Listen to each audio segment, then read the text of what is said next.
सुप्रभात बच्चों, कैसे हैं आप सब। घर रहिए, स्वस्थ रहिए, मस्त रहिए। आज अपनी हिंदी की क्लास है। हमने अब पहली वाली क्लास में क्या देखा था, कौन सा पार्ट देखा था? पार्ट नंबर 2, वर्ण विचार फोनोलॉजी। इसका हमने कहाँ तक अध्ययन किया था? यहाँ तक, लुप्त स्वर। ठीक है, अब हम इसके आगे के पाठ का अध्ययन करेंगे। ध्यान से सुनिए। हाँ, हिंदी एक ध्वन्यात्मक भाषा है।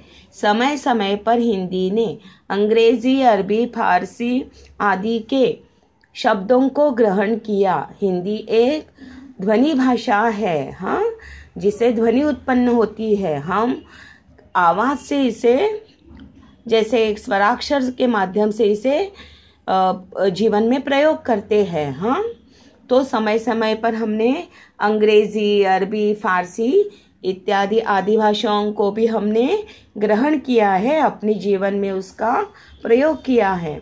शब्दों के साथ कुछ ध्वनियों को भी स्वीकार किया है, और ये अंग्रेजी, अरबी, फारसी शब्दों के साथ हमने कुछ ध्वनियों को भी, मतलब कुछ उनकी माध्यम से, ये भाषाओं के माध्यम से जो आवाज़ें हमें मिली है, जो ध्वनि स्वर मिले हैं, तो उनका भी हमने स्वीकार किया है भाषा में। ठीक है, अब ये स्वर कहाँ से मिले हमें? अरबी, फारसी, अंग्रेजी शब्दों के माध्यम से। ठीक है, और जिन्हें हम क्या कहते हैं? जिन्हें आगत ध्वनियाँ कहते हैं। और इन्हें क्या बोलते हैं? इन जो ध्वनि जो लिए हमने अलग अलग भाषाओं से, तो इन्हें क्या कहते हैं हम? आगत ध्वनियाँ। ठीक है, जैसे अभी यहाँ पे एग्जाम्पल दिया है। हाँ, उदाहरण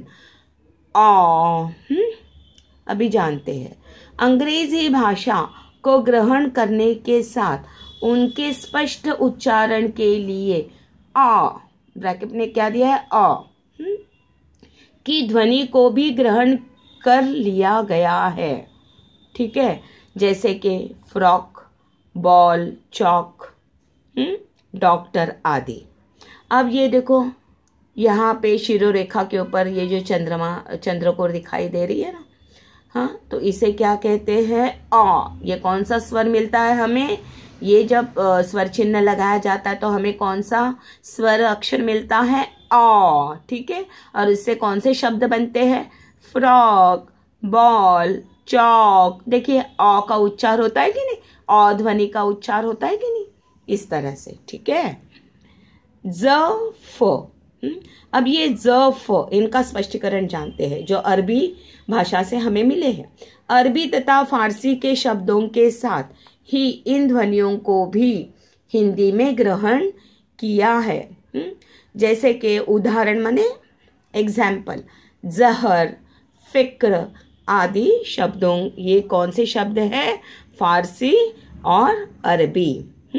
इनको भी हमने अपनी भाषा में, हिंदी भाषा में प्रयोग करना सीखा है या लिया है।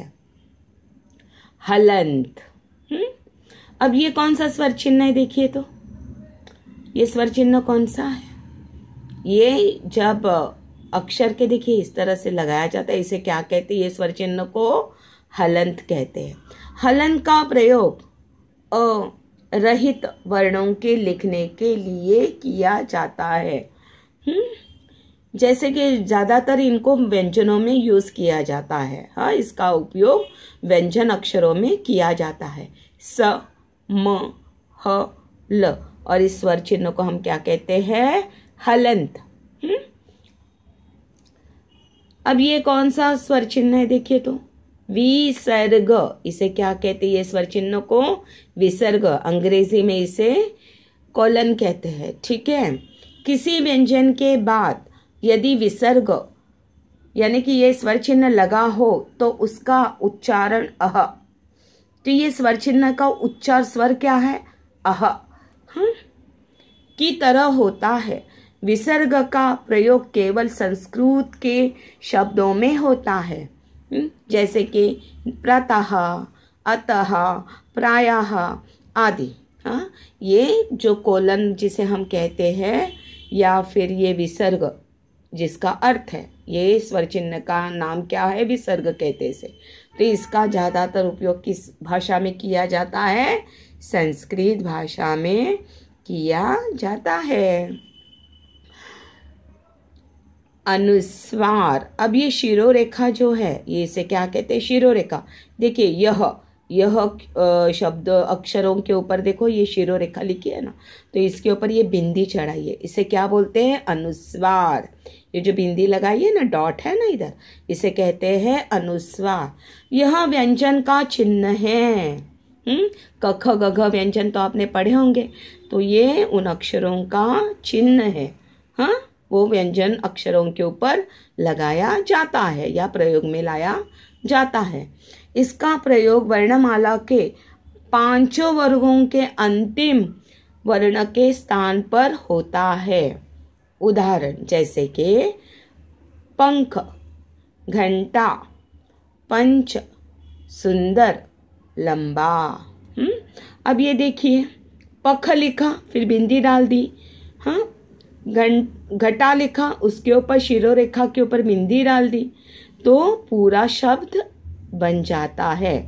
तो ये बिंदी का शिरोरेखा के ऊपर प्रयोग करने से हमें ये शब्द मिलता है। ये स्वर चिन्ह हमें लगाने से हमें ये एक पूरा शब्द मिलता है, ठीक है, जिसका हम वाक्य बनाते वक्त प्रयोग करते हैं। अब ये जो पंख लिखा है, तो इसमें देखिए, इसका व्यंजनों के साथ उच्चार इस तरह से होता है, पंख। देखिए, हल्का ड का उच्चार होता है कि नहीं बोलते वक्त, लेकिन जब आप ये हल्का उच्चार योग्य मात्रा में हमें अगर इसको लगाना है या दर्शाना है, तो इसके ऊपर जब बिंदी डालते हैं तो इसी शब्द को हम इस तरह से लिख सकते हैं।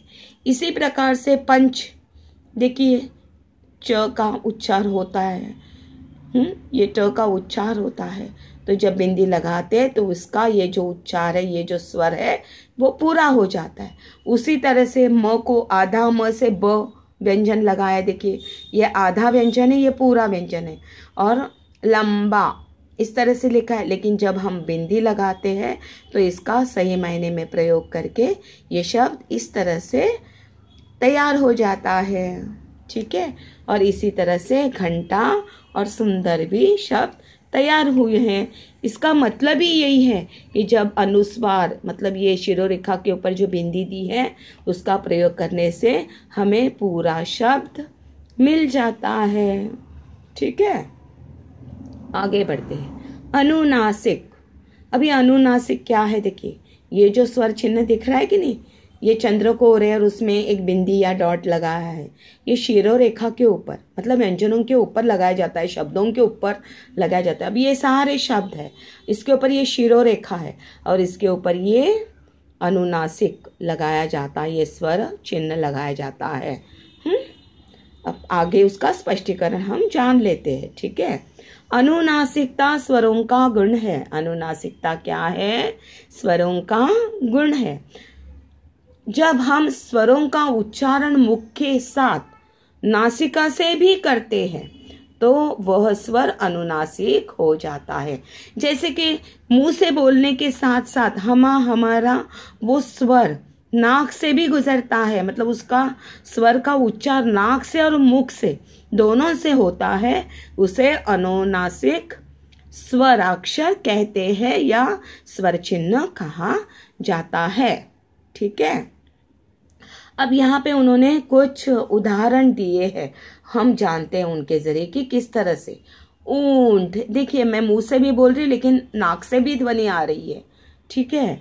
इसी प्रकार ईंट, मैं, उन्हें, क्यों, ये सारे शब्द मुख और नासिका की सहायता लेके तैयार होते हैं, या ये स्वर आने के बाद उनका उच्चार सही मायने में होता है, ठीक है। इसे अनुनासिक गुण भी कहते हैं, शब्दों का या स्वराक्षरों का ये अनुनासिक गुण है, ठीक है। आगे बढ़ते। शिरोरेखा। अब मैं शिरोरेखा तो वैसे भी पहले ही आपको बताया है कि जो व्यंजनों के ऊपर जो लगाई जाती है इसे शिरोरेखा कहते हैं। हाँ, हिंदी तथा संस्कृत के वर्णों के ऊपर जो रेखा खींची जाती है वह शिरोरेखा कहलाती है। जैसे कि अभी ये हिंदी शब्द लिखा है, तो ये जो व्यंजनों के ऊपर जो ये रेखा बनती है इसे क्या कहते हैं? शिरोरेखा कहते हैं। और इसे जब हम शब्द बोलते हैं या कोई वाक्य बनाया जाता है तो ये शिरोरेखा लगानी ज़रूरी होती है। ठीक है, आज यहाँ तक ही हम रुकते हैं। मिलते हैं अगली क्लास में। स्वस्थ रहिए, मस्त रहिए। Thank you.